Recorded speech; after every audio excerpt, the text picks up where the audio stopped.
My name was changed to protect me, and so was my village.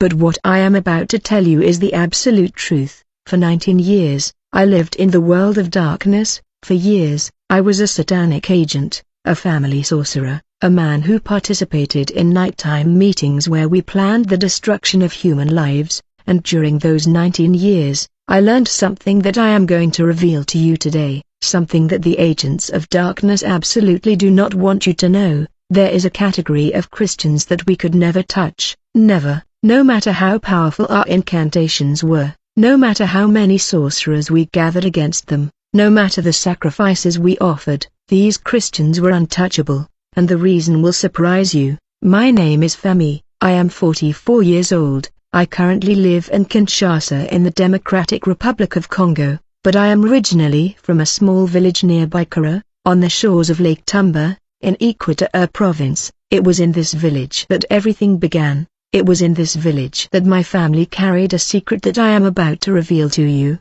My family was not an ordinary family. From the outside, we looked like all the other families in the village. My father grew cassava and fished in the lake. My mother sold smoked fish at the Bikara market every Thursday and Saturday. We went to the village primary school. We played football with the other children in the dusty courtyard near the Catholic mission. We ate together. We laughed. At night, my family became something else, and this nocturnal transformation was the best-kept secret of our lineage. I must tell you something about our village. Bikara is located on the shores of Lake Tumba, in an area where the rainforest is so dense that some paths never see the sunlight. It's a place where ancestral traditions are still very much alive, where people still respect the spirits of the forest and the lake, where the boundary between the visible and invisible worlds is so thin you could almost touch it. In this context, witchcraft wasn't considered anything extraordinary. It was simply another dimension of reality that everyone silently accepted.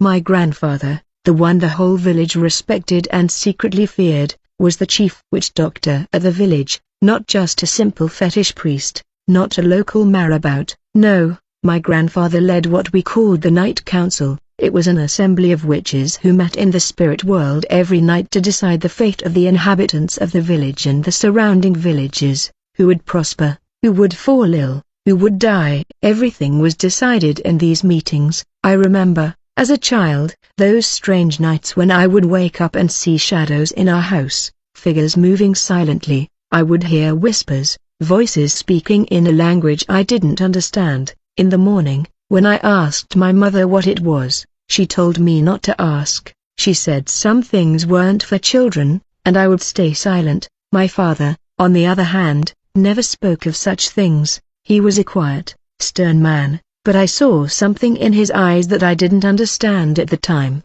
Fear. My own father was afraid of my grandfather. Everyone was afraid of my grandfather. Years passed. I grew up in this atmosphere of secrecy and unspoken words. I left the village to go to high school in Mbandaka. Then I began my studies in Kinshasa. I thought I had left all of that behind me. I thought my family's witchcraft was something small town, something primitive that didn't concern me. I was wrong, terribly wrong. The year one turned 18, my grandfather fell gravely ill. I was summoned to the village. When I arrived, he was lying on his bed, emaciated, his eyes sunken, but when he saw me, something changed in his gaze. He smiled, a smile that chilled me to the bone. He asked everyone to leave the room, my mother, my father, my uncles, my aunts, everyone. He wanted only me. When we were alone, and he took my hand, his hand was cold as death and dry as parched wood, and he said those words to me that I will never forget. Even if I live for 1,000 years, he said, Femi, it is you. You are the one the ancestors have chosen. The power cannot die with me. It must continue. You are the next one. You are the one I have been preparing since the day you were born. I didn't understand what he was saying, or rather, I refused to understand. Part of me knew exactly what he was talking about, but the other part, the modern part, the educated part, the part that had studied in Kinshasa, categorically refused to accept this reality. I told him that I wanted none of that, that I lived in Kinshasa now, that I had a modern life, a job, plans, that witchcraft was for villagers, not for me, but he laughed, a weak but terrible laugh that ended in a fit of bloody laughter, and he told me it wasn't a matter of choice, that the transfer had already begun at my birth, that every ritual performed on me as a baby, every mark traced on my body with ash, every leaf bath my grandmother gave me while chanting incantations, all of it had prepared this moment. He told me that that night, when he left, everything would be accomplished automatically. I wanted to flee, I wanted to run out of that house, jump into the first vehicle, and return to Kinshasa, but my legs wouldn't move, literally, my body refused to obey me. It was then that I understood that the forces my grandfather spoke of were already at work. They held me in that room, they were preparing me for the transfer. My grandfather died at 3 a.m. that night, and the exact moment he took his last breath, something entered me. I don't know how to describe the feeling. It was as if an ocean of darkness poured into my body. I felt an intense pain in my chest, then in my head, then throughout my entire body, and when the pain stopped, I was different, fundamentally different. The next morning, I saw things no one else saw. I saw spirits moving around people, I saw lights and shadows no one else perceived, and when the village elders came to see me, they greeted me as their new leaders. They knew, everyone knew, except me. The first few months were a nightmare that nearly drove me insane. I no longer slept normally. Sleep, as I knew it, was gone. Every night, as soon as I closed my eyes, I found myself transported to a parallel world. A world we called the second heaven. It's a spiritual space that exists between earth and God's heaven, a territory controlled by the powers of darkness. It was there that the council meetings were held. It was there that decisions of life and death were made. It was there that I learned, against my will at first and then out of habit, what it truly meant to be a family sorcerer, a guardian of ancestral pacts, an executor of the sentences of the unseen world. My uncle, my mother's younger brother, was the one who trained me in the first few months. He had been on the council for 3 years. He taught me incantations, techniques for spiritual travel, and methods of attack. He taught me to recognize spiritual protections and to bypass them when possible. He taught me to read people's prayers to identify their weaknesses. Every human being has spiritual weaknesses, doors opened by sin, fear, anger, bitterness, or unforgiveness, and a trained sorcerer knows how to locate these doors and exploit them. The night council functioned like a tribunal. There were 7 of us in our family branch, but we were part of a larger network that covered the entire province of Equateur and even extended as far as Kinshasa. Every night, assignments were distributed, missions. We were told who was to be attacked, why, and how. The missions were classified by level of severity. Level 1 involved minor disturbances, nightmares, insomnia, small blockages. Level 2 involved serious attacks, illness, severe financial problems, intense marital conflicts. Level 3 involved missions of total destruction,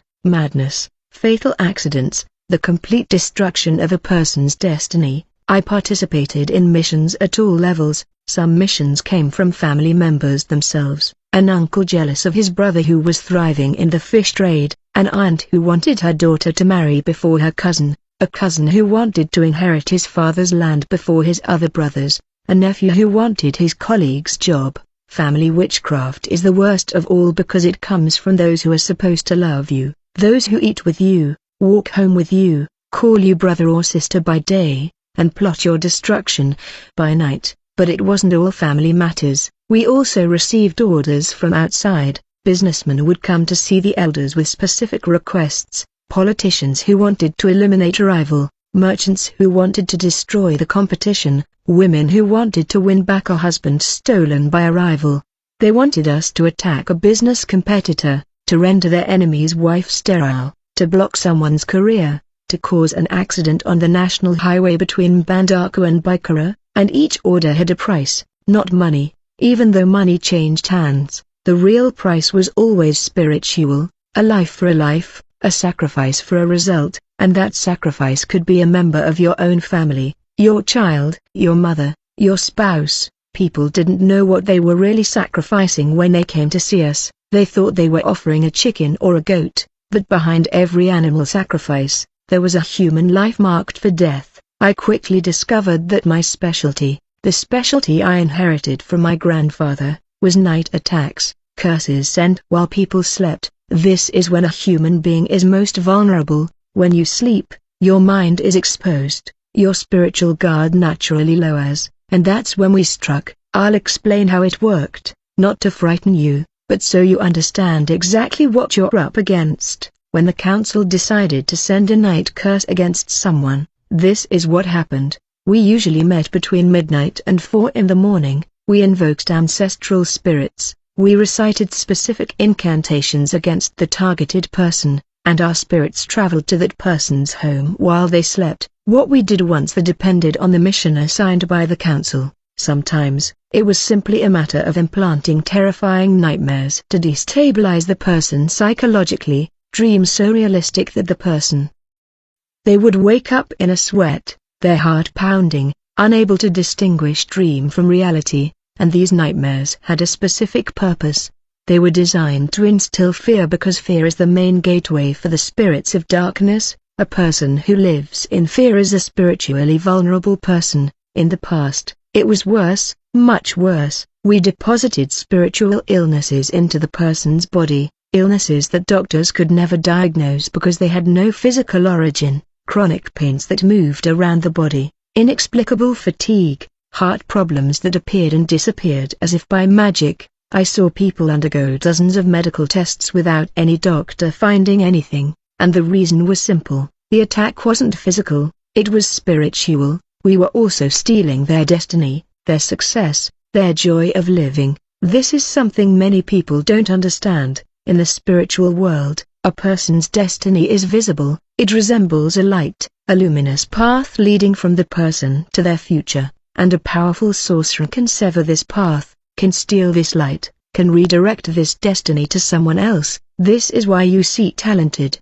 intelligent, hard-working people who never achieve anything, who start projects that always fail, who always come in second, never first. Their destiny has been stolen, and someone else, often the person who ordered the attack, prospers with the stolen destiny. We also implanted spirits of confusion, deep depression, infertility, chronic poverty, and social rejection, all this while the person slept peacefully, unaware of what was happening to them. In the morning, they would wake up and not understand why their life wasn't working, why they felt so heavy, so sad, so stuck. She didn't know that at 3 a.m., while she slept, agents of darkness had been working on her case, and for years, I did this night after night, week after week, year after year. For years, I destroyed cities at night and lived a normal life during the day. In Kinshasa, I had a respectable job at a logistics company.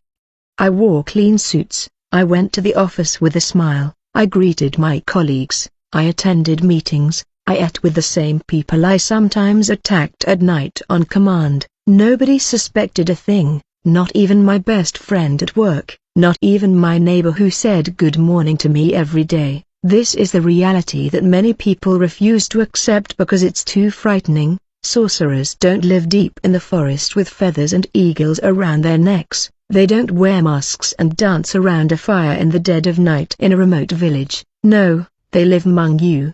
They work with you, they ride on the same bus as you, they smile with you by day and destroy you by night. They are your neighbor, your co-worker, your cousin, sometimes even your spouse, and you'll never know it, unless God opens your eyes. But there was a problem, a major problem I discovered early in my career as a sorcerer, and it has haunted me all these years like a thorn in my soul. Some Christians were impossible to reach, completely. Absolutely, categorically impossible, as if a shield of infinite power protected them, as if God himself stood before their gates and said to all the forces of darkness, "You shall not pass." The first time I encountered this barrier was about 2 years after my initiation. The council had sent me to attack a man in the Masina neighborhood of Kinshasa. This man had a small business that was bothering someone powerful. My mission was to block his finances and bankrupt his business. Simple. I had already done this dozens of times. That night, my spirit traveled to his house, but when I arrived, something strange happened. I couldn't get in. There was a light around the house that I had never seen before. A white light, intense, almost blinding to my spiritual eyes. It was like an invisible wall of fire surrounding the entire house. I tried to go through the door. Impossible. Through the windows. Impossible. Through the roof.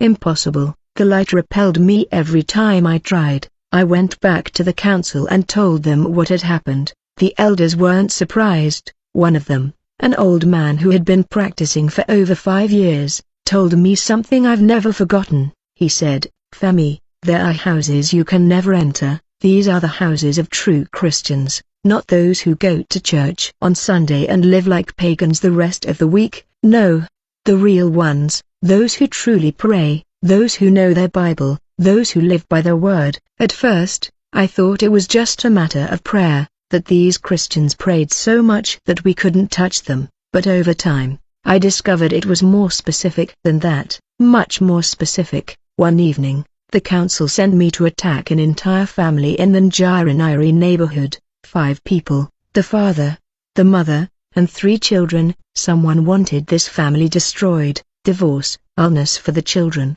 financial ruin, complete devastation. I went with 2 other sorcerers because the mission required power. When we arrived above the house, we saw the same light, but this time, I could see something more. Within that light, there were what looked like letters, words of fire floating around the house, and I recognized those words. They were biblical verses, words from the Bible that formed a living wall around this family, and at the center of this protection, in the living room of that house, I could see with my spiritual eyes an open Bible, a physical Bible open on a low wooden table, and from that open Bible, light gushed forth like a fountain. No, it was more than that. It was like a volcano of light, hurling God's words into the spiritual atmosphere of that house like an impenetrable shield. The words written on those pages didn't remain on the paper, they came out, they lived, they filled every inch of that house with a power we couldn't fight. One of the sorcerers who was with me, a man who had been practicing much longer than I had, said, "Look at the page, look at which passage is open." I focused my spiritual eyes and I saw, the Bible was open to Psalm 91, and the words of that psalm burned in the spiritual world like liquid fire.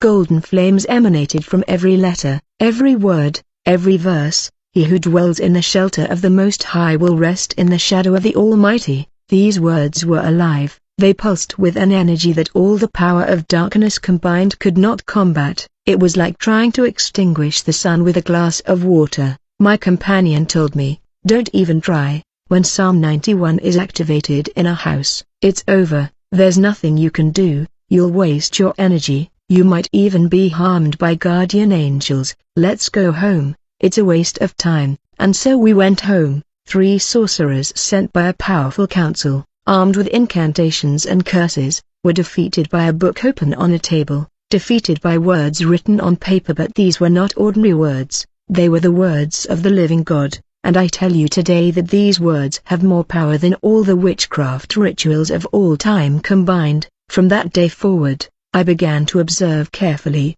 to study every failed mission. I wanted to understand why some houses had this protection and others didn't, why some Christians were untouchable while others easily fell under our attacks, and what I discovered over the years, through hundreds of successful missions and dozens of failed missions, absolutely shook me. Not all Christians had this protection, far from it. The majority of the Christians we attacked had no special protection. They went to church on Sundays, they sang hymns, they listened to the sermon, and they went home to live like everyone else. We attacked them as easily as non-Christians, sometimes more easily because they had a false sense of security. They thought that simply going to church protected them. They were sorely mistaken. Not even all those who prayed had this absolute protection. I saw people who prayed regularly and whom we attacked successfully, not because prayer doesn't work, prayer works, but some people prayed without conviction,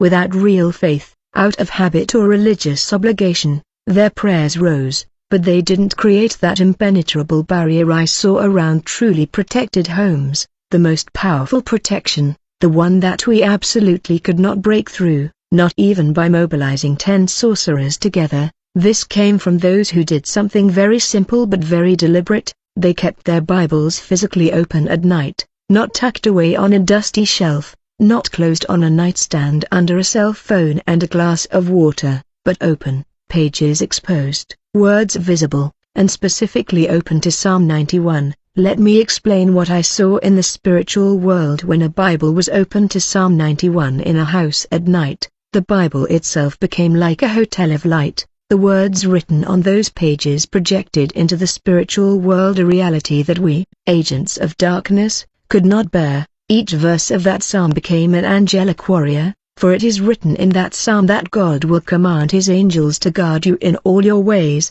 and I tell you today that this is not a metaphor, this is not a poetic image. This is an absolute spiritual reality. When this Bible was opened, the angels were there, physically present in the spiritual realm, armed, vigilant, and they did not sleep, they did not tire, they were that all night long, from sunset to sunrise. We could do nothing against them, absolutely nothing. Now, if you have experienced attacks while you sleep, if you wake up exhausted in the morning as if you hadn't slept, if you have terrifying nightmares, if you feel presences at night, if your life seems stuck despite all your efforts, I invite you to participate in a powerful action right now. Write in the comments, in the name of Jesus, I break every curse cast against me while I sleep, and I declare the protection of Psalm 91 over my life and my home. Don't miss this step. Participating in a public declaration is powerful. When you name the mission and break it with other believers, you are waging spiritual warfare.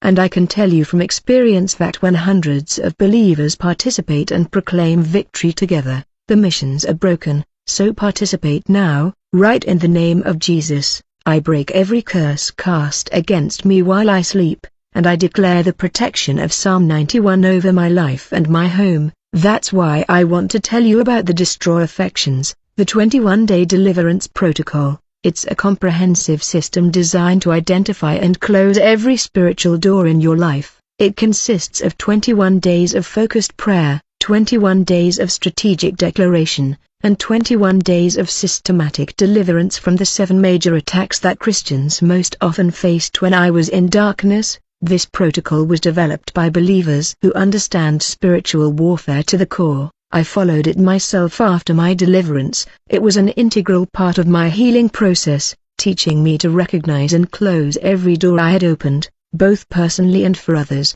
The link is in the description. Don't wait another day. The enemy doesn't wait. Why would you? But let's get back to my story, because what I have to tell you now is perhaps the most important part of this whole testimony. Over the years, I've accumulated terrifying knowledge about people's spiritual weaknesses. I've learned to spot those who are protected and those who aren't, and I've discovered several things I need to share with you. First, a closed Bible in a house doesn't have the same effect as an open one. I know this may sound strange, but in the spiritual world, there's a massive difference. A closed Bible is like a sword in its sheath. It exists, yes, it has potential, yes, but it's not active. An open Bible, on the other hand, is a drawn sword. The words are exposed, alive, working in the spiritual atmosphere. Second, Psalm 91. This isn't the only powerful passage, but it was the one that scared us the most because it specifically speaks of nighttime protection. You shall not fear the terrors of the night, nor the arrow that flies by day.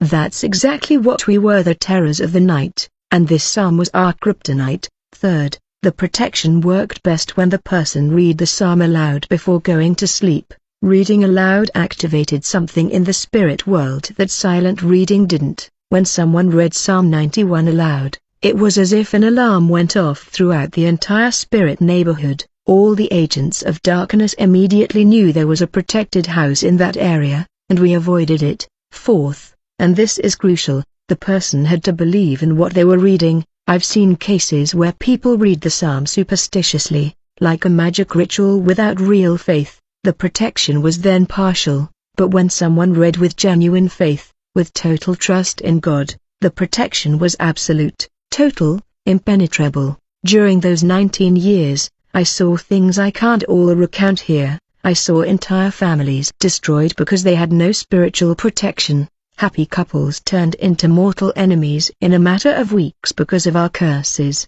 Successful entrepreneurs reduced to begging.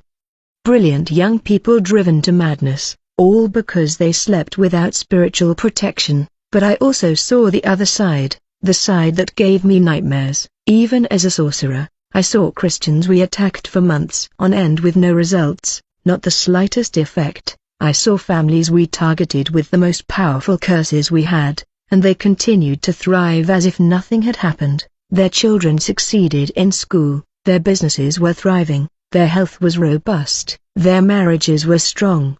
I've seen people we tried to kill spiritually, yes, to kill, and who woke up every morning healthy, smiling, filled with joy, visibly and undeniably blessed by God, and every single time, absolutely every single time, without a single exception in 19 years of practice, when we investigated the spiritual realm to understand why our attacks failed so miserably, we found the same setup: an open Bible, regular and sincere prayer, a life aligned with the Word of God, and not just on Sundays, every single day. Morning and night, these people were literally living in the Word, and the Word was living in them, and against that, we were completely powerless. There is one case in particular that I will never forget, and it profoundly shook my faith in the power of darkness. It involved a female pastor in the Lemba neighborhood of Kinshasa. Her name was, well, I won't give her real name, but she led a Pentecostal church that was growing at an incredible rate. Hundreds of people came to her services every Sunday, and what was most disturbing to our network was that many people in her congregation were being freed from witchcraft. People who had pacts, alliances, and spiritual ties to the dark world were being delivered during these prayer sessions. This meant our network was losing agents. Witches who had operated for years were relinquishing their power after going through her church. She was disrupting our network catastrophically. The council held a special meeting just for her. 5 of the most powerful witches in our network were selected for this mission. I was one of them. The objective was clear. It wasn't about physically killing her. The goal was to drive her mad, destroy her reputation, sow confusion in her mind, provoke a scandal that would scatter her church, and discredit her in the eyes of her followers. We had carried out missions of this kind dozens of times successfully. We had destroyed pastors, evangelists, and Christian leaders. We knew the techniques. We knew how to attack a man or woman of God and bring them down. We thought it would be quick weeks at most. The first night, we went to her home in the spirit world, 5 sorcerers armed with our most powerful incantations, on a mission approved by the High Council, and what we saw terrified us like nothing we had ever seen before in my career as sorcerers. Her entire house shone in the spirit world like a small sun set upon the earth. The light was so intense, so blinding, that my spiritual eyes couldn't bear it. It was like looking directly into an explosion of pure light. We couldn't get closer than 50 meters into the spirit world. Every time one of us tried to advance, an invisible force violently pushed them back, and at the center of this light, there were not 1 but 3 open Bibles in different rooms of the house, 1 in the living room, 1 in her bedroom, and 1 in her children's room. 3 fountains of divine light that combined to create this extraordinary protection. And this woman, even in her deep sleep, her lips moved, she prayed in her sleep, her spirit was in constant communion with God, even when her body slept. It was something I had never seen before and haven't seen since. We tried for 3 months, 3 whole months of nightly missions. Every night, we returned with new strategies. We tried attacking through the windows, through the floor, through the roof, through the walls. We tried different incantations, more powerful rituals, greater sacrifices. Nothing worked. Some nights, the angels around his house literally chased us.